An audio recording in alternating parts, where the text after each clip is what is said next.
Pria maco yang anti tahayul dan tak percaya hantu bernama Asip ini tiba-tiba jadi gemulai dan memakai sari India. Istri dan kedua mertua yang tak merestui hubungan asmaranya pun auto kaget. Asif adalah pria modern yang hidup di tengah masyarakat yang masih sangat percaya pada tahayul. Asif bukan hanya tidak percaya hantu, dia adalah musuh bagi para dukun palsu. Baginya segala sesuatu punya penjelasan logika. Saking keras kepalanya, Asif punya slogan ikonik yang ia sesali nanti. Kalau sampai aku melihat hantu dengan mataku sendiri, aku akan memakai gelang keroncong di kedua tanganku.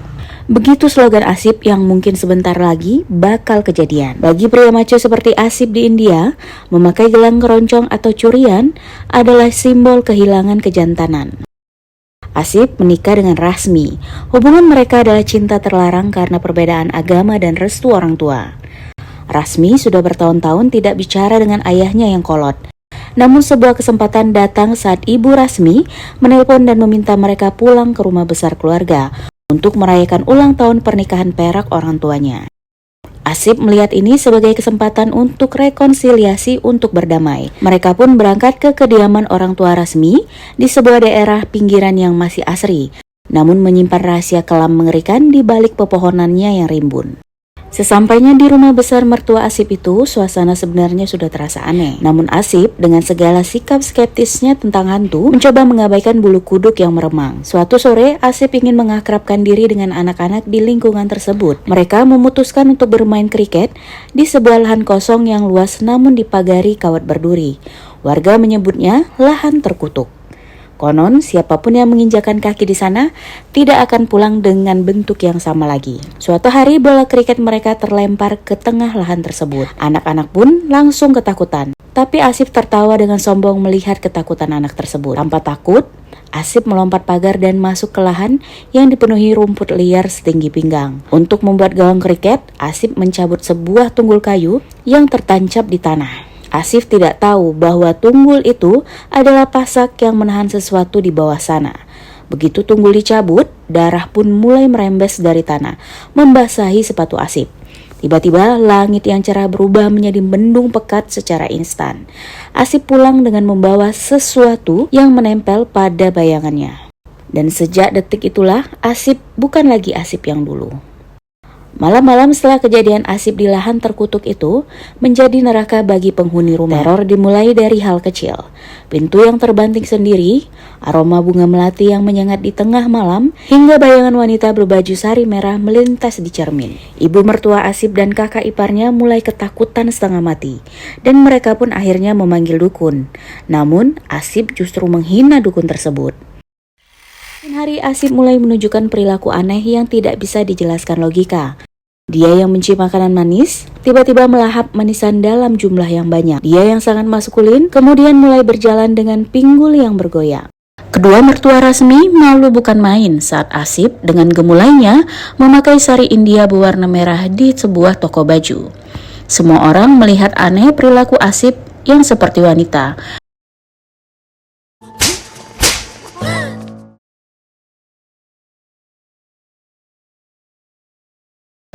Tak hanya itu, kakak ipar Asip pun saat memergoki Asip yang asik tertawa geli mengenakan gelang warna merah di tengah malam. Rasmi bahkan ikut memergoki Asip mengenakan lulur di kamar mandi saat ia mengendap-endap mengintip suaminya. Saat itulah keluarga menyadari bahwa Asip telah dirasuki. Roh yang masuk ke tubuhnya itu bukan roh sembarangan. Dia adalah roh yang sangat kuat dan haus akan darah. Keluarga akhirnya memanggil seorang ahli spiritual yang benar-benar kuat. Melalui ritual yang intens, mereka berhasil memaksa roh itu bicara. "Namaku Laksmi," teriak Asip dengan suara menggelegar. Roh pun menceritakan masa lalunya. Laksmi adalah seorang pria bernama asli Laksman yang mengidentifikasi dirinya sebagai transgender. Sejak kecil dia diusir oleh ayahnya sendiri karena dianggap aib. Dia hidup di jalanan, dihina, diludahi, namun dia tidak menyerah. Laksmi tumbuh menjadi sosok ibu bagi komunitasnya. Dia mengadopsi seorang anak laki-laki miskin bernama Geta dan bekerja keras sebagai tukang cuci dan buruh demi menyekolahkan anak itu agar bisa menjadi dokter.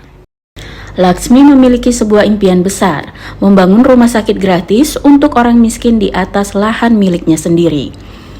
Namun kebaikan Laksmi menjadi ancaman bagi Girja, seorang politisi dan mafia tanah yang serakah. Girja ingin merampas lahan milik Laksmi tersebut. Laksmi mengamuk dan mendatangi rumah Girja. Karena ketakutan, Girja akhirnya memberikan kembali surat tanah tersebut. Namun ternyata di balik itu mereka sudah mempunyai rencana yang jahat. Mereka membunuh Laksmi saat Laksmi mengambil surat tanah tersebut. Mereka membunuh Laksmi, Geta, dan teman-temannya secara brutal, lalu menguburkan jenazah mereka di lahan kosong tersebut.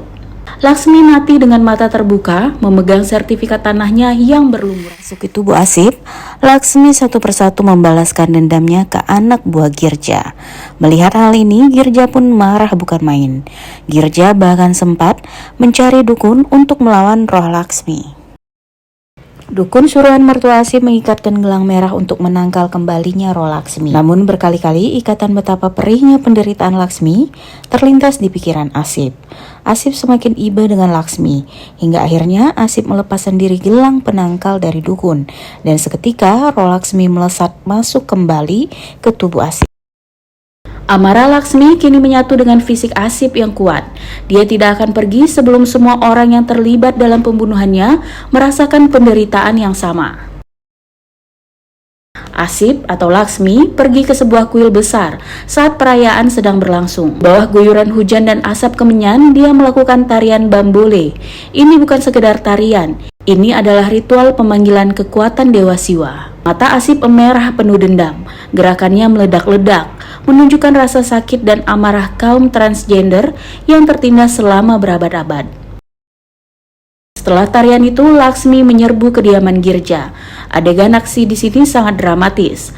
Laksmi menggunakan sari merahnya sebagai senjata. Dia menghajar puluhan pengawal dengan kekuatan supranatural.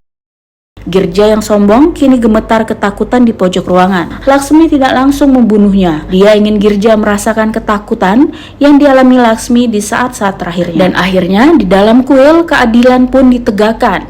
Girja tewas dengan cara yang menggenaskan, tepat di kaki patung Dewi. Setelah dendamnya terbalas, roh Laksmi perlahan keluar dari tubuh Asif. Sebelum pergi, dia memberikan restu kepada keluarga Rasmi. Asif pun terbangun dengan linglung, namun dia masih ingat semua rasa sakit yang dirasakan Laksmi. Sebuah perubahan besar terjadi pada diri Asif. Dia yang dulu skeptis, kini menjadi pembela utama hak-hak komunitas transgender. Asif juga mewujudkan impian Laksmi untuk membangun rumah sakit di lahan tersebut.